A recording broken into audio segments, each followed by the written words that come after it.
নমস্কার, আমি যে আবৃত্তিটা করব নাম ভারতবর্ষ, লিখেছেন দেবেশ ঠাকুর। ভারতবর্ষ মানে কোনো আর্ট পেপারে আঁকা জল রঙের মানচিত্র নয়।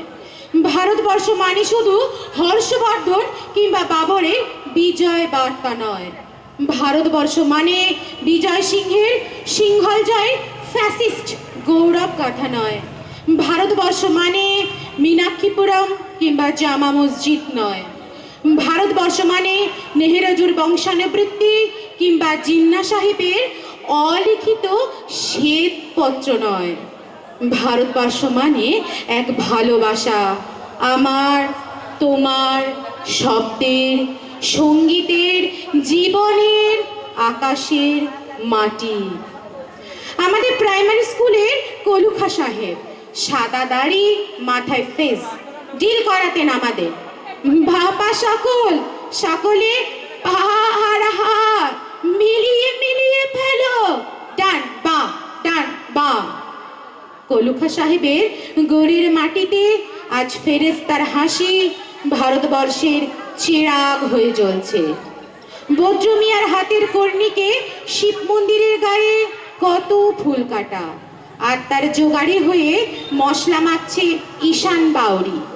নিয়ামত শেখ আর গোকুল মাহাতো এক পাটাতনে ধান জারে। সোনালী গোবিন্দভোগে খামারে ঠিকরে পড়ে সোনালী আলো।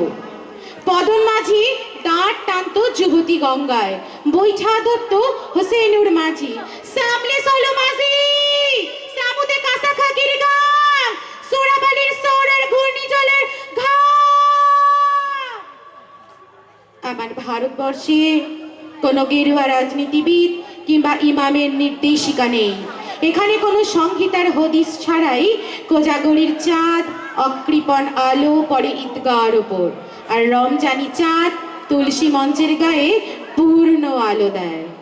আমার ভারতবর্ষ মানে রবি ঠাকুরের মধ্যে নজরুল, রবিশঙ্কর আর আলী আকবরের যুগলবন্দি, গণেশ পাইন আর মকবুল ফিদার রঙিন ছবি।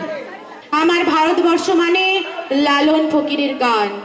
আমার ভারতবর্ষে আমি শুনেছি মোহাম্মদ রফির সঙ্গে লতার ডুয়েট, দেখেছি পাল্লা দিয়ে আজহারের সঙ্গে সচিনের দৌড়, খেলার মাঠের প্রান্তে দাঁড়িয়ে শুনেছি নঈমুদ্দিনের তদারকি চিৎকার, বিজয়ন, আকিল, কুলজিৎ, বাইচুং, মাঠটাকে আরো বড় কর।